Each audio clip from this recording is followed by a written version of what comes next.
Thanksgiving has always been a hectic time in my family, and my mother was especially worried, considering things would be her first time hosting the event. I could tell that the day before she was a little stressed, and my father suggested I keep out of her way.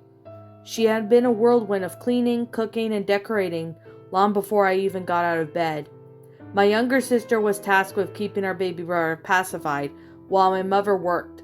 I could only tell by the bags under her eyes that the 5-month-old sibling kept her awake much of the night. So when the big day came, I came back to the yard and awaited for my cousins to arrive. Our house was filled with my family. My grandparents arrived early and my grandmother insisted on helping out, but my mother would not allow it, despite how hard she tried to become. These kids piled outside, except my youngest brother, of course. We all played tag and hide-and-go-seek until someone broke out the football. A lot of the girls were not interested in the sport and returned to my sister's room to play with her dolls. My father and my uncles lounged in the living room, also the big game playing on TV. My aunts gossiped about the dining room table and wine glasses in hand, while my mother toiled around in the kitchen preparing for our dinner. My mother rushed to set the table up and place aside portions equal distances apart. If you watched how malicious she was that day, you would think that she would be auditioning for the holiday issue of Better Homes and Gardens. Everyone was beckoned into the dining room, and within moments it became alive with the conversation. Uncle Bill started with the same story he had always told about how he and my dad once got lost in an old mill forest. When we heard the story hundreds of times, but it was a tradition to laugh every line of it.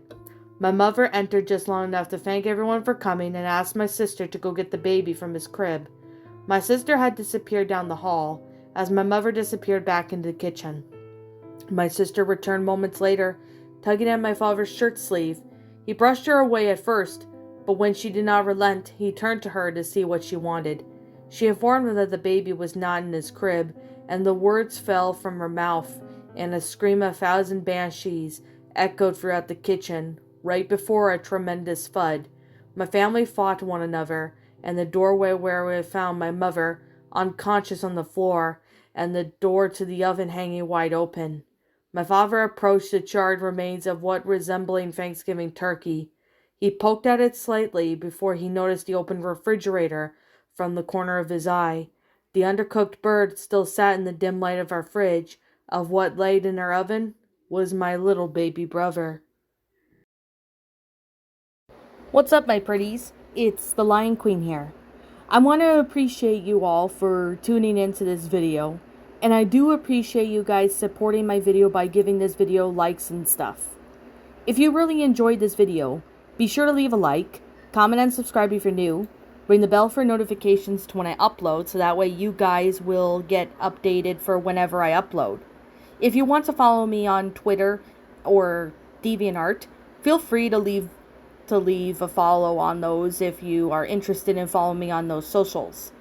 If you want to support my backup channel, known as Miss Dark Shigo, feel free to subscribe to it, as a link to that will also be in the About page section. And with that being said, and that being the case, thank you so much for watching, my pretties, and as always, please stay pretty.